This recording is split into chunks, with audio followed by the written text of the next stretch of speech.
blimey, that's like as bad an own goal as I've ever seen a score. And we had Oliver Tebele for like 3 or 4 years. It just became the Marco Asensio show in the second half. We're going to win Really. the Champions League and the FA Cup. You're going to win League One and the EFL Trophy. Don't fall in love with a lone player. It's way too late. We might have to remake that Don't Fall in Yeah, Love with a yeah, Lone Player video because yeah. we Volume might two. have we've got at least one addition into that starting 11 Yeah, now. Kieran Dowell. Yeah, Kieran Yeah. Dowell. Hello, everyone, and welcome back to the Second City podcast with me, Callum Byrne. And me, Daniel Sketchley. Dan, we're back. It feels like a while since we did one of these, just with the dates that we've recorded, but we've got a lot to get into this week. We're going to talk Champions League. I was at Villa Park last week. We've got League One as well. Not the Championship yet, Dan. Get in there. All the listeners are here for League One. Don't worry, we'll get to that later, guys. Yeah. Don't worry. How's your week been anyway, Dan? Yeah, it's been good, thanks. It's been good. Yeah, the weather's picked up a bit the last few days, so I went out for a nice big 20-kilometre run today, so that was lovely. And yeah, been pretty chilled otherwise. Busy week at work last week, but all good and everything. And got a bit of time off coming up soon, so looking forward to that as well. So yes, I'm good, thank you. How are you? You keeping all right? Yeah, not too bad. I'm recovering from the first Formula One weekend. Oh yeah, I meant year, to ask you was, about that. Yeah. a 4 a.m. No, was it a 5 a.m. and I think it 4 was a.m. 4, start? wasn't it? Sunday was definitely a 3:45 alarm. Yeah. So I'm certainly feeling the after effects of that.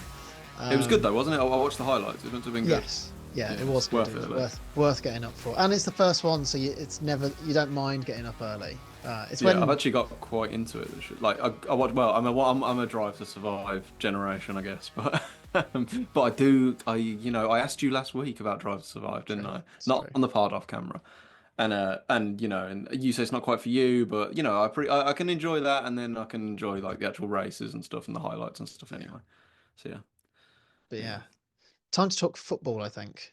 Yes, it is. Yes. So, I mean, neither of us seem to have got the memo for what we're wearing this No, week, but no, yeah. here we are. Yeah, here we are.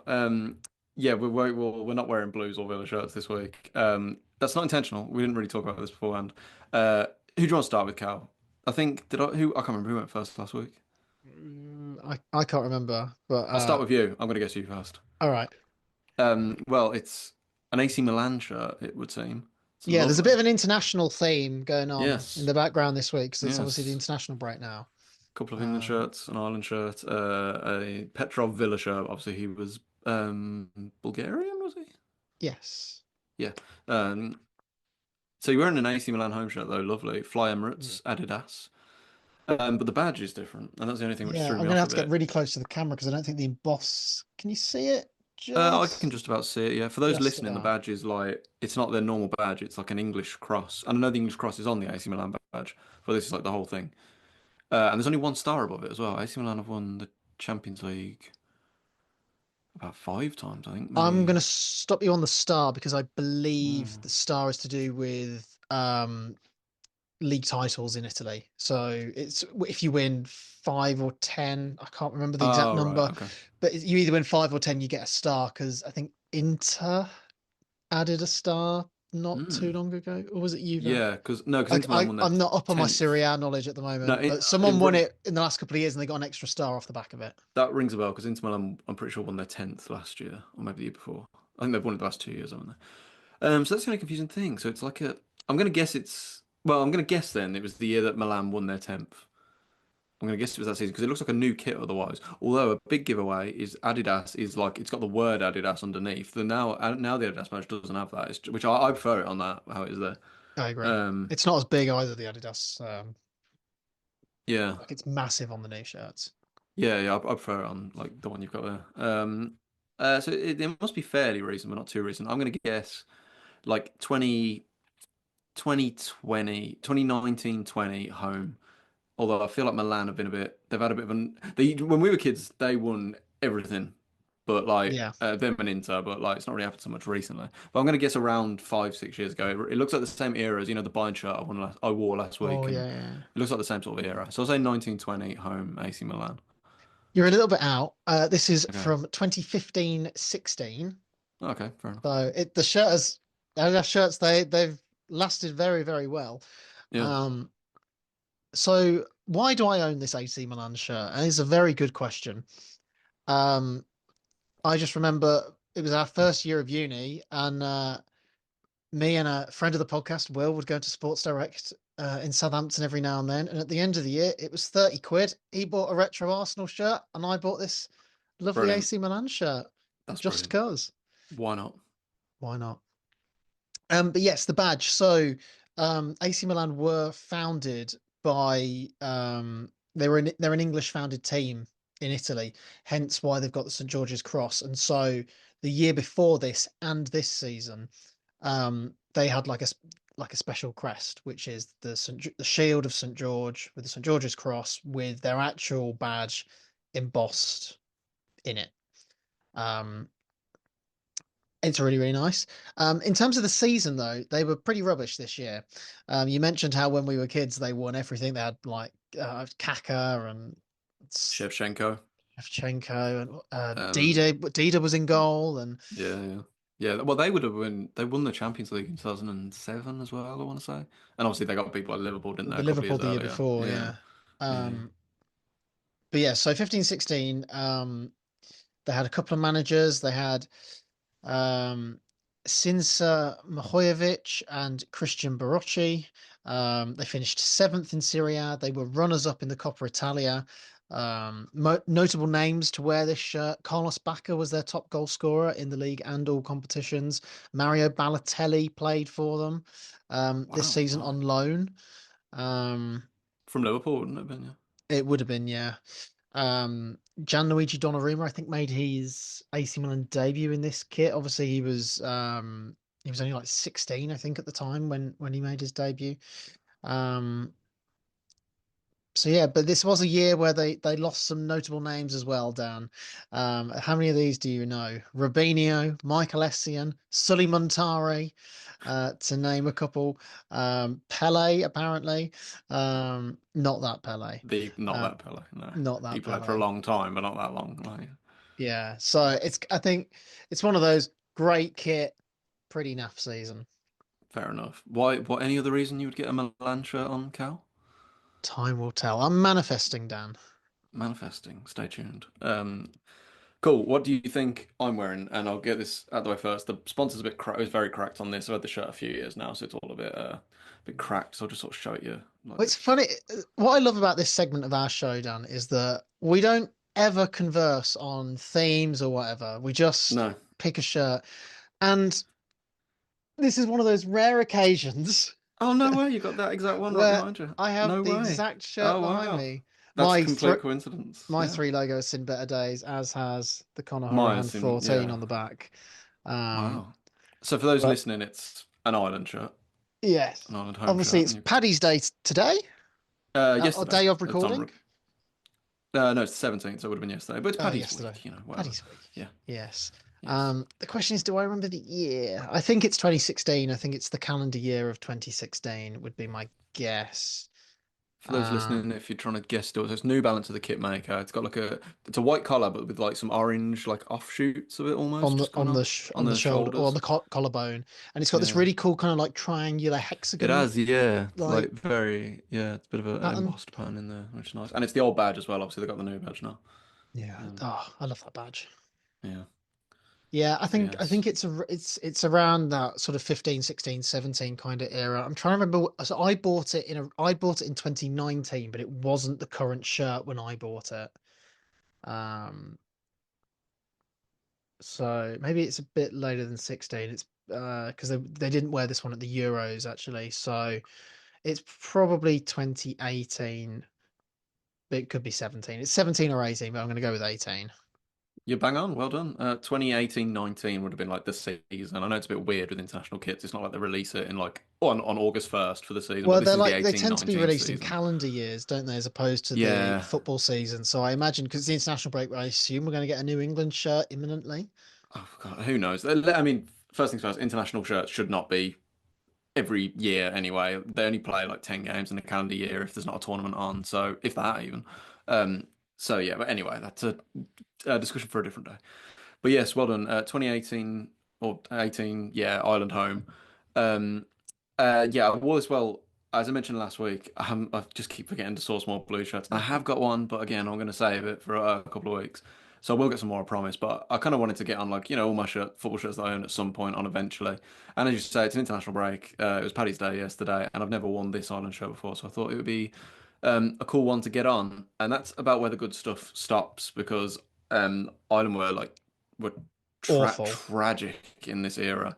This is, Um, is this the Mick McCarthy or the Stephen Kenny era? No, so it's neither actually. This Is it? Martin O'Neill would have still been Oh, manager. still. Yeah, yeah. So I think after like the high of you mentioned the Euros, 2016 Euros, and Ireland obviously did well. They got to the round of 16, and I know the format was different, so it's a little bit easier to qualify and get out of the group and so on. But they still did amazingly, beat Italy and so on, and I have a lot of good memories of that. And they followed it up with a real horror show. So like in the it would have been not in this kit. It would have been in November 2017. They played Denmark obviously when they got to the World Cup playoffs to qualify for the World Cup, and I think a lot of people actually fancied them to do it. They had a brilliant result against Wales in the final group game to overtake Wales to actually qualify for the playoff, if you know what I mean. And that was after they'd had some really disappointing results against like Serbia and so on. Um, so they Do you basically had remember saved. watching? I can't remember whether it's the first or second leg of that playoff with Denmark. Do you remember it? Because we Yeah, yeah, watched I do. that Yeah, together in Cheltenham. we did. Were you with me? I remember Yeah. watching it. Yeah. Um, it was no, I do because it was 5-1 obviously against Denmark, and I was gonna say I definitely remember watching it in Cheltenham, but I couldn't remember if it was when you came down for that Yeah, weekend. it It probably was. was Yeah, actually. Yeah, yeah, it yeah, it probably. was.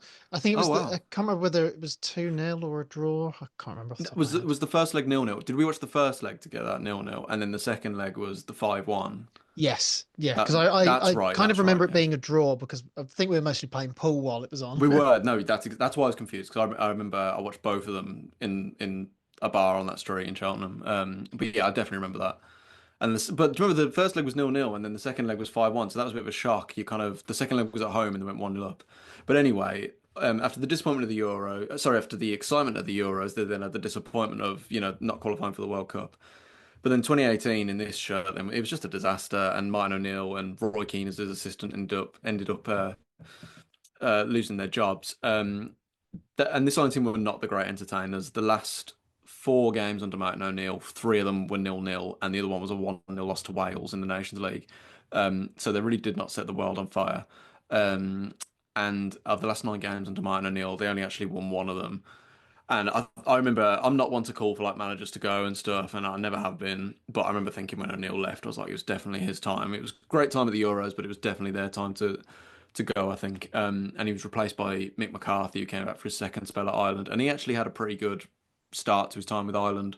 But they're obviously always getting ready to replace him with Stephen Kenny, and that was obviously that made the Martin O'Neill era look like the end of Martin O'Neill's era look like the good old days. They Martin were O'Neill never lost 1-0 to Luxembourg. no, he didn't. And then during this time as well, so it was actually the inaugural Nations League actually, and Ireland were in Group B again with Denmark and Wales, who they just constantly seem to play.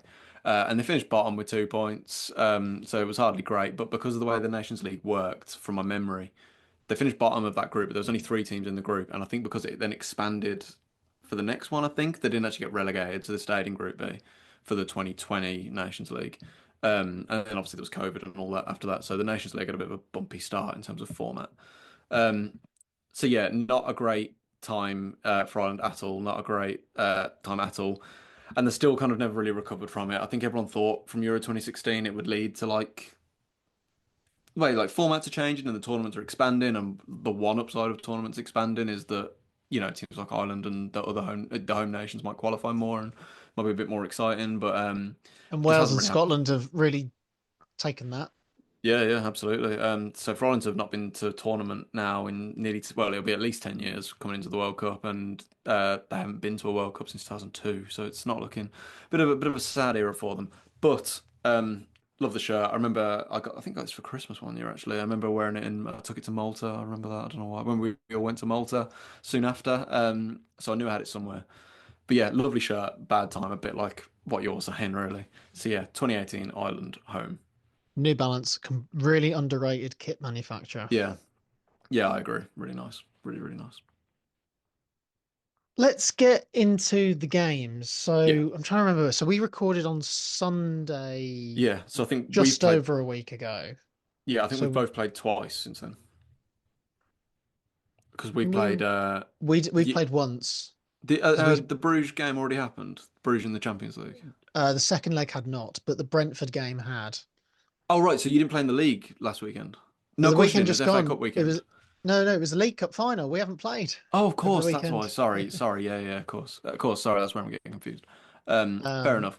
Where do you want to start then? Should we start so with did Blues Blues play and on? then go back to Villa? Yes, let's do We that. played on the Tuesday, so let's start Yeah, with that. I actually chronological. don't have, yeah, so let's go chronological. Long way of saying it.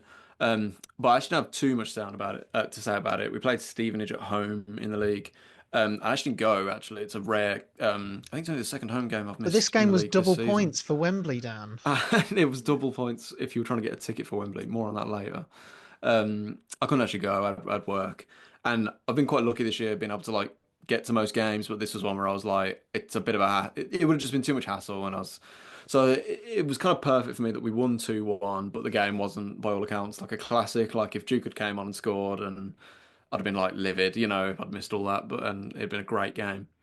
So it kind of sounded like almost every other home game this season where we've just completely controlled the ball for long periods against a team that's just not as good as us in terms of technical ability. Things to take away from it. Kieran Dell, dynamite on penalties, two wonderful penalties so far, and it's good to know that someone other than Stansfield's really competent at them in the team. And Pek Sung Ho scoring his first goal of the season. He's been unbelievable this season, and I've said on here, I think he's probably our most naturally gifted centre mid since Barry Ferguson, probably. And I can't wait to see what he can do in the Championship next year. Fingers crossed that he's still with us. Lovely to see him score. Took his goal well. I think the last time he scored for us was the. I think the only other time he Final scored for us day. was the final day against Norwich last season where he scored a header. Weirdly. So yeah, no, lovely finish. We did concede a goal late on. Ryan Allsop, I'm sure, will be furious about that because his clean sheet record this season is unbelievable. But it not too much to worry about. It was into stoppage time. We saw the game out. Everyone I've spoken to about the game said otherwise. It was just complete control from start to end, like so many of our home games this season. So yeah, good to get another win on the board because a week earlier we'd lost at Bolton, obviously. So to get two consecutive wins back and just keep tightening our grip on first place was great. So yeah, that was the Stevenage game. We'll come back to Northampton later. Then should we move on to your game on Wednesday? You played Bruges. Yes, so a nice return to Villa Park on Wednesday night. Um, Obviously with the 3-1 win in the first leg, um, it was kind of expected that we would go through. Yeah, But obviously anything can happen.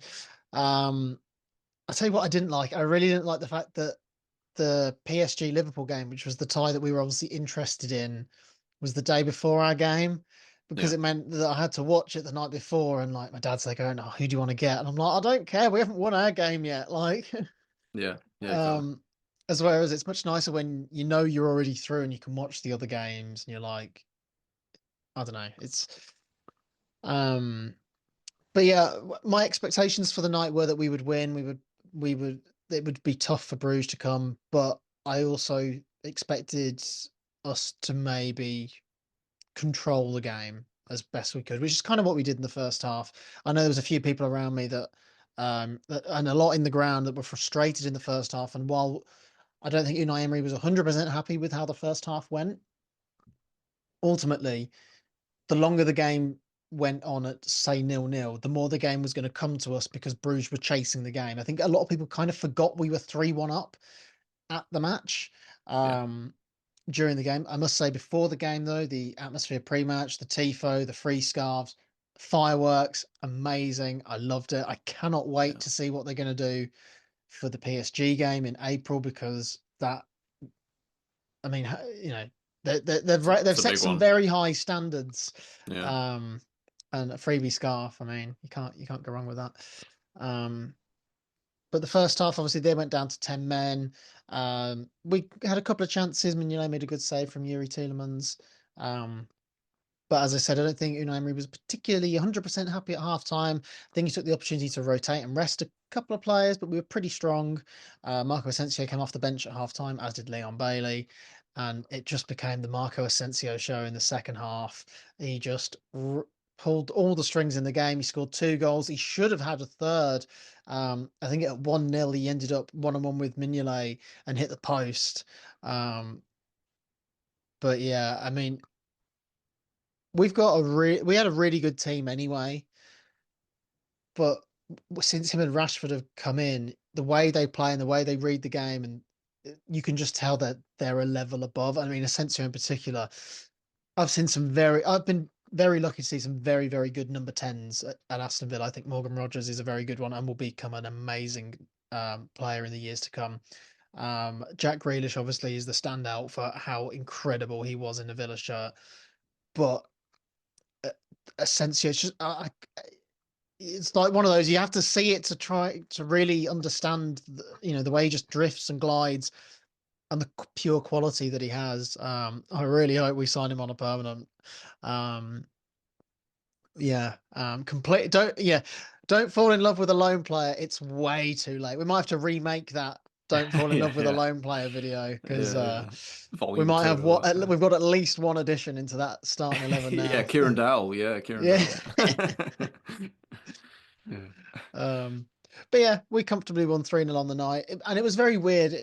It's a little bit like it was almost bang on a year since we played Ajax in the Conference League at home, where it was 0-0 after the first leg and we won 4-0 at Villa Park. And after we went 2-0 up, it was kind of easy.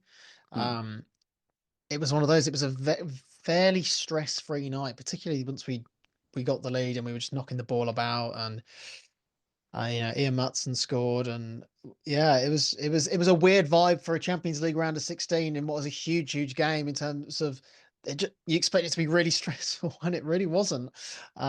So I'm sure the next round of the Champions League will not be so stress free. So kind of enjoy that while you can. Although the stress does certainly add something to the Yeah, it's part of it. Yeah, it's all part of it, isn't it? So yeah, Paris Saint-Germain in the next round. Yeah, I cannot believe some of the fixtures we've had in the Champions League this year. We've yeah, kind of hit the jackpot. Bayern at home, Juve at home, Celtic at home, and PSG, with a potentially, should we beat PSG, which is a tough, tough ask, Real Madrid in the yeah, semi-final. yeah. Yeah. To be honest, at this Have point now, if we get, Who knows? we're Who knows? expected to get I knocked out, laughed. and if we do, it Yeah, doesn't matter really, in terms yeah, of exactly. Yeah, if we do, I remember at the start of the season, I'm pretty sure you can go back to the first video of this season, our preview for the year. I just wanted us to make the playoff round of the Champions League, just being yeah, that top 24. And the fact that we're in the final eight is an incredible achievement. We're in the final eight of the FA Cup, and we've got a lot to play for in the Premier League still as well. So I'm kind of enjoying this is a nice little break because we didn't play in the league because of the League Cup final. We've played the game in hand already.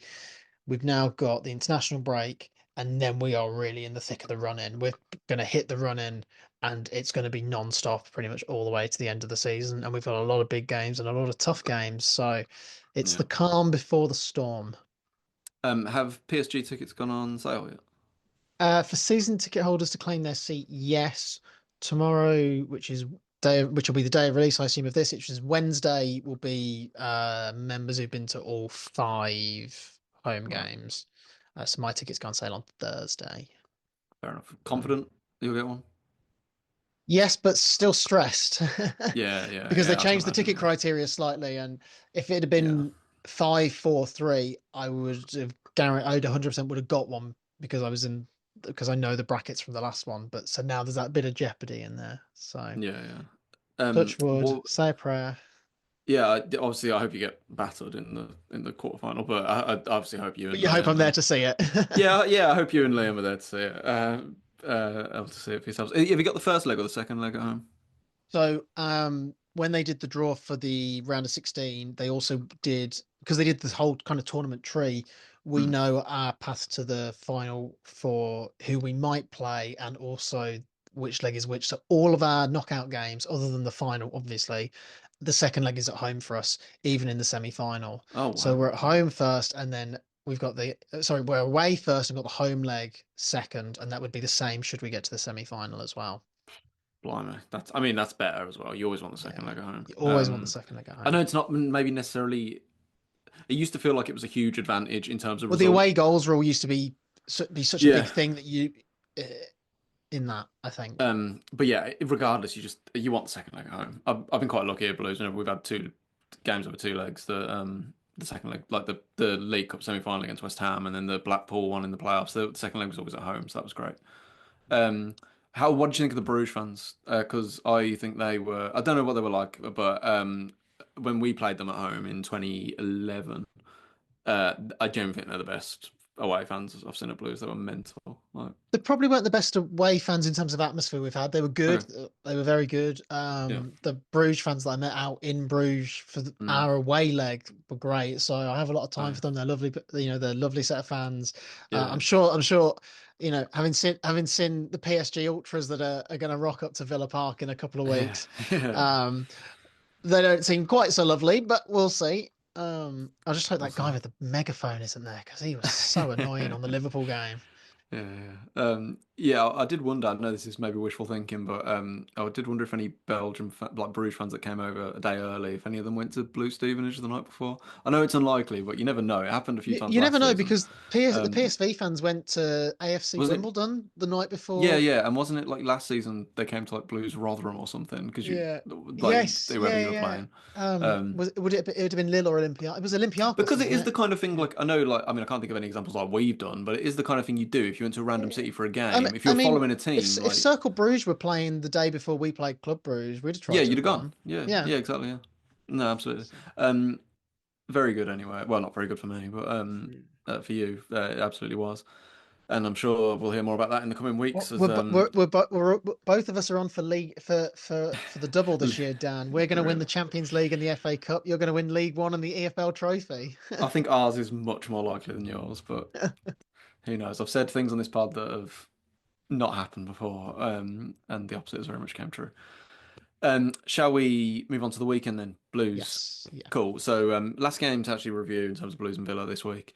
Blues Northampton away again. Obviously, I didn't go. It was away, so I didn't go. It's a nightmare to get tickets for League One games away unless the stadium's a bit bigger. Obviously, Northampton's one of the smaller Especially ones. because Northampton's only down the road, really, as well. Exactly. Yeah, it's not that far at all. And I did. They were saying it was Northampton's biggest home crowd in like I don't know if it was ever or if it was in like 40 years or something.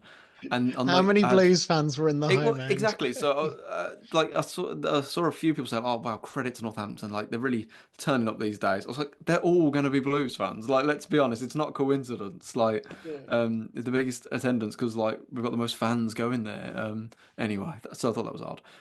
But we drew on one. By all accounts, Again. yeah, yeah, and yeah, against Northampton again, yeah. So only them and Reading we are the two teams so far that we may not beat this season. Played them both and played them both times. I haven't beaten them this season. And apparently we were dreadful first half, absolutely dreadful, like a season low. It's a bit of a trend with us this year that the last game before the international break we really fall off. Like the last game before the first international break was Charlton away, which we lost. Was our first loss of the season. And it really sounded like it. I don't know if the players were just knackered after February and the Saturday, Tuesday, Saturday, Tuesday, Saturday, Tuesday. We almost certainly have played more than Northampton. But we've got the biggest squad and the most money, and it's what you got to deal with, really. But we hauled it back, got a nice header from Keshi Anderson, from Christoph Klar across of all people. Glad to see Keshi back playing. He's had a great season. It was a lovely header to make it 1-1. And then in the second half, we just couldn't find that like apparently we were a lot better second half and couldn't quite kill it off. But first half we were dreadful. Northampton were all over us, and we scored one of the most comical own goals. I don't know if you've seen it. I don't I think enough haven't, people. no. I don't think enough people are talking about just. It's one of them that will be on like the clip shows in or on YouTube or whatever, and for years to come. We're just so lackadaisically playing out from the back, and just a rare mistake. Allsop gets it, and Awata makes a run into the box. So Allsop plays it to him because he's obviously ready. Well, he's acting like he's ready to receive the ball, but Northampton were all over him. They've tracked it, the run well, and so Awata's kind of the balls came to Awata and he's just sort of panicked or like not been composed enough on the ball, which also probably shouldn't have played it to him. And he's gone to play it across the goal, I think towards is it Clara or Ben Davis? It might have been Ben Davis actually. And instead, he's just twatted it into the post and it's gone in off the post. So it's just a really comical. I'd heard it was bad. I only saw the highlights yesterday, actually. And then I was like, blimey, that's like as bad an own goal as I've ever seen a score. And we had Oliver Tebele for like 3 or 4 years. Um, so it was yeah, really shocking on goal. Yeah, if any Blues fans are watching or listening, you can think of one worse that we've scored that's like more comical. Let me know because off the top of my head, I can't actually think of any. Um, but as I say, pulled it back. Few chances second half. Duke had one where he got through and but kicked it over the bar. Not like, if he'd scored it would have been a lovely goal, but just one of those. The one that we absolutely should have scored was Willemsen had a header. I think it was at the near post. It got floated into him and he just I like Willemsen. I think when we go up, and I'm confident enough to say when we go up, um, it'd be interesting to see how he does in the championship. I think technically he's a very skilled player, but I don't think he's been quite the same since he came back from injury in February. And for all his strengths, I genuinely think he might be the worst. And I'm not. This is not hyperbole. I, he might be the worst header of a ball I've ever seen from a Blues player. He's a He for giant. exactly from a man who's like sick. You know when people used to joke that like Zigic wasn't actually that good of a header of the ball. He's just a beanpole. Sure, and I get what they mean to an extent. Like he wasn't like Duke is really skilled and he's a very good header of the ball. Zigic wasn't, but Zigic could score. He could make something out of nothing with headers. He could. He scored an amazing header away at Arsenal, and obviously scored in the League Cup final. So he could score headers. Phillipson will never score a header in his life. It's like he's got no. It's like he just doesn't know how to connect with the ball at all. And this was one like anyone else in that position, like on our team, like Iwata in that position would have done a better job with it. It was really dreadful, and it's really something he's got to work on. I can't imagine like a 6'3", 6'4" championship player being so bad in the air. For all his strengths, I'm amazed that's something that's not been worked on. And he's not like he's a teenager. He must be like 26, I think he is. So yeah, something he's definitely got to work on because he cost us there. Um, and if he's playing number 10 as well, you want him almost. If he can be a target man, that's another asset to his game. But anyway, drew 1-1. Disappointing match, obviously for dropped. Well, obviously we lost at Bolton and drew at Northampton, which considering our season, that's quite a few points dropped. So we're having to wait to pop the cork for a couple more weeks at least. But also at the weekend, Wrexham beat Wickham away with a very late goal as well. So that means Wrexham have moved to second as well now. But we're still looking very healthy. Points record, I think we're on course to get exactly 106, which is the EFL record, which Reading set in 2006. So yeah, keeping tabs on that. Need a hopefully this international break lets us recharge and we can come back all guns blazing for the final push. So yeah, 1-1 away at Northampton. Maybe maybe not safe to say, but it's probably unlikely now that you'll match the record. But just with the amount of games that are left in the season, you'll probably drop points in one more, Um, you'd think. the League one, sorry, the EFL one, 106. It's going to be touch and go. I have full faith we can do it, and like we've seen before, when we've dropped points and we've come back. I think it was when we lost at Charlton, we then won the next like 7 or 8 games or something. So I wouldn't put it past us to do something similar, but I think touch wood. I think we'll get the League One record, which Wolves set, which is 103. That stood for 10 or 11 years, so I think we'll get that one. It's mad how like 3 points difference could be like, you know, what does it? But And yeah, you'd quite like to beat Wolves' record. oh yeah, that'd be nice. Yeah, Yeah. that'd be nice. But to get the all-time EFL one, that'd be amazing as well. Yeah. But yeah, we'll keep tabs on it. It's motivation, something to play for to keep us engaged until the end of the season. That's for sure. But yeah, Shall we move on? yeah, sure.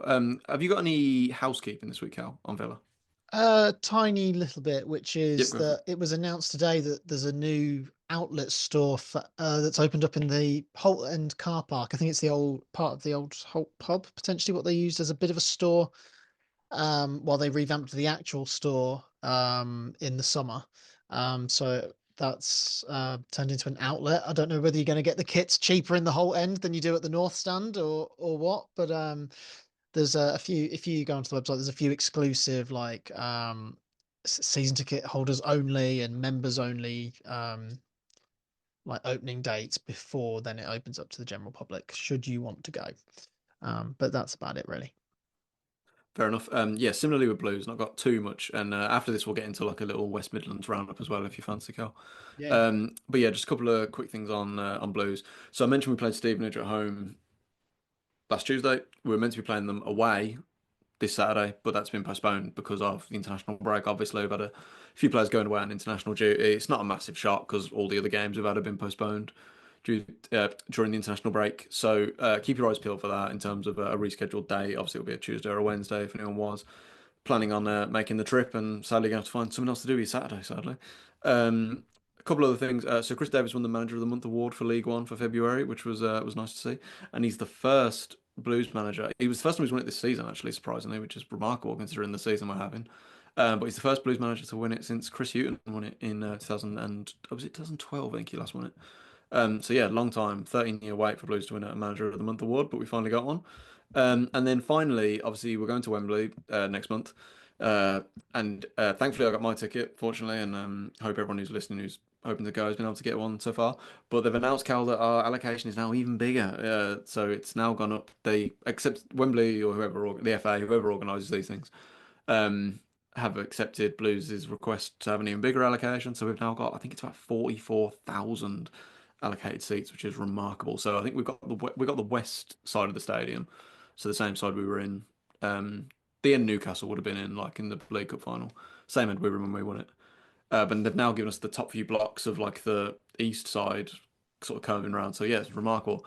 So I'm going to do some research on this, but I wonder if it is the biggest allocation a team has ever taken to the new Wembley. There's a good chance it might be. I've 44,000. I can't. It's never I going to don't have know. been an FA Cup or a League I Cup have or heard in anything. the past in some league, I can't remember what it'd be, Might have like been League One playoffs or Championship playoffs, where some clubs have had that sort of a few extra blocks right, right. that the other club haven't sold out. Interesting. It has happened before. Fair enough. It must be up there anyway. It must be close. But yeah, that's pretty much all I had on the Blues front. Shall we go into a little West Midlandsy roundup then, Cal? Got some stuff here. Yeah. Who do you want to start Awesome. with? I'm Wolves actually or yeah. Read my mind. Let's start with Wolves. So Wolves they won away at Southampton at the Southampton? weekend. I don't want to shock you too much here, Cal, but Juric, who's the Southampton manager, came out and in his post-match interview afterwards said Southampton will be relegated this year. Um, What? I know it's like in I mean, they're response, currently on who track to break Derby's record, yes, which is really saying something. they're on 9 points and they are so shit. I think they're for ages I was like no, they won't break Derby's record, but they actually might at this point. But yeah, They make the 15-16 Aston Villa side look like peak Pep Barcelona with they Messi, do. Neymar, and Suarez. They do. They've been awful, absolutely awful. And anyway, that's Southampton. Yeah. But Wolves, Strand Larsen scored twice. They were 2-0 up within 50 minutes. They're moving closer and closer to safety now, I and mean, and I think They are safe. They're yeah, they well are. clear of Ipswich. Yeah, then It felt like a pivotal weekend. Ipswich lost to Forest. yeah, Wolves won again. The gap's too yeah. big now. Leicester lost as well. They're nine. Wolves are clear, nine clear of both Ipswich and Leicester now. And you Wolves have can't. had a I mean, Leicester broke the record over the weekend for the first team to go 7 games without scoring a goal. So where are the goals coming from, let alone the points for them? yeah, it's even that Ipswich obviously started the season kind of well, like for expectations, but since New Year, the bottom three have been just hopeless. And Wolves have actually had a pretty decent 2025. I think they've got 7 points from the last 12 and 10 from the last 18, which has done real wonders for their season. So yeah, it's looking pretty positive for them. They can probably cautiously start planning for 25-26 in the Premier League again. Shall we move on to West Brom, Cal? Yes, because they are close to slipping out the playoffs because Bristol City, of all Yeah. teams, have really hit some form. Yeah, there is a little bit of a chasing pack there in Bristol City. We got a couple of Bristol City fans at work actually, and they're actually quietly confident of their chances. Baggies drew 1-1 against Hull at home. It was their 18th draw this season, which is absolutely remarkable. Must have been frustrating for them as well because they spent a load of chances. Then they finally took the lead. Isaac Price with a nice volley, which went in off the post. But then conceded a sloppy goal towards the end to make it 1-1. And if anything, Joe Wildsmith in goal actually had to make some big to make a big double save right at the end to stop Hull from nicking it. And Hull aren't what they were last season either, where they just missed out on playoffs, I think. But they're in the Um, relegation battle, aren't they? So yeah, although the Championship's similar to the Premier League, it looks well. I know there's a few teams down there, but they should be fine. you say that Um, they're 3 points above the drop at the moment. oh, are they? Oh, blimey, gosh, things change fast. I swear. But yeah, disappointing for Baggies, especially with the form that you mentioned, like Bristol City and a couple of others are in. Keep right on the tail. So yeah, dropping points at home against Hull, that'll frustrate Tony Mowbray, that's for sure. And obviously Cov went above them at the weekend as well. They did. What I mean, what? what a season that it's turned into for them. Haji Wright hat trick as well, set them up to fifth. To beat Sunderland as well, who are above them, and for a long time this year, it was like the top. Sunderland to me were part of like that top four with Leeds, Burnley, Yeah, and Sheffield United. Now it's kind of not the case. Sunderland are kind of stuck in fourth now. They they won't are. probably Yeah, won't get third, and no, they probably won't. Coventry probably won't still catch them. But a real statement of intent. And Haji Wright, he actually got injured in the reverse fixture against Sunderland, so he's actually been kind of in and out of the team and a few months away with an ankle injury. So to come back and score a hat trick, that's, I mean, terrific. Very pleased for him. And man, Frank Lampard, he magic touch. Well, maybe it's Super just I know Frank. we Super Frank. Maybe it's just the right job for him. Maybe he's finally found the right job for him. I guess it's early days overall in his time there, but what a start he's had with them. Um, and then quick look at Walsall. Let's go down to League Two. Warsaw obviously were having an unbelievable season up until about New Year. They to say they are clinging on at the top now is Yeah. an understatement. Their form has dropped off a cliff recently. Somehow they're still top, but they haven't won in any of their last five. I suppose they haven't been helped because Bradford in second, lost their last two games. Warsaw are they're 6 points clear of Doncaster, who are fourth. Um, but this awful form like this, that it's going to be a long. They've got 9 games left. It's going to be a long 9 games until the end of the season. Since they beat, double check this, they beat MK Dons in mid-January. I think it was January 18th.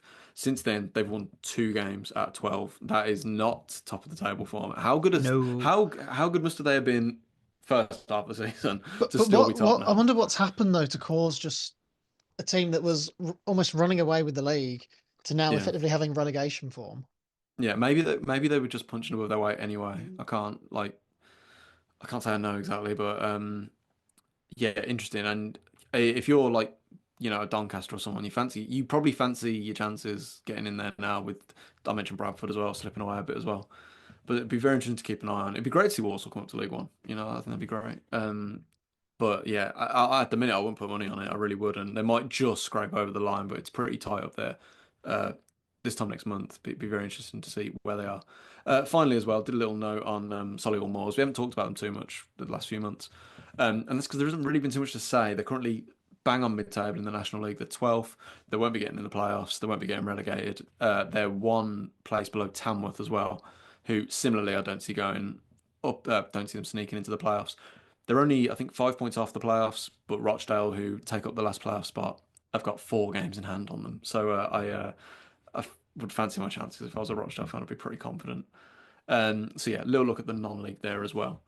Um, Before we move on, Cal, as well, I just did a little bit of stuff on the Blues women as well. I don't know if you want to touch on that at all. Um, yeah, just a quick word on Blues women. Obviously, we haven't talked about them in a little while, but they're ticking along very nicely in the Women's Championship. They're still top. So they're enjoying a good time there under Amy Merricks. Yeah, they beat Southampton at the weekend, and then they beat Blackburn away the week before that. They're only 3 points clear of London City Lionesses, and they actually have a game in hand as well. So it's going to be a pretty hectic end to the season for sure. But their defensive record has been absolutely unbelievable this year. Has Blues women. They've only conceded 10 goals all season in 16 games. So looking pretty positive for them. It'd be great to see them back in the WSL. And I think maybe part of the sort of expansion of and the extra importance maybe the Nighthead group are putting on not just the men's team but the women's team and the academy and so on. Obviously Hope Powell is involved. She used to manage England women. Hope Powell's been involved with the Blues women for a couple of years now. And Blues women actually signed her name's Adriana Franch on a short-term deal until the end of the season. So she's a goalkeeper. She's 34 years old. Actually, is a World Cup winner. Was part of the US women's team that won the World Cup. She's an Olympic medalist as well with the US. So I know it's only a short-term deal, but I thought that was interesting, and I wonder if it's. I don't know how much of that is. I mean, at the end of this season, what you're talking like a couple of months basically.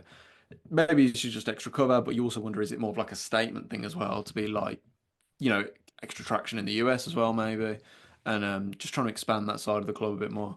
But I'm sure she'll be a good signing and help on the promotion push. So yeah, keeping tabs on them until the end of the season. That'd be interesting. And while we're on the women's teams, Hmm.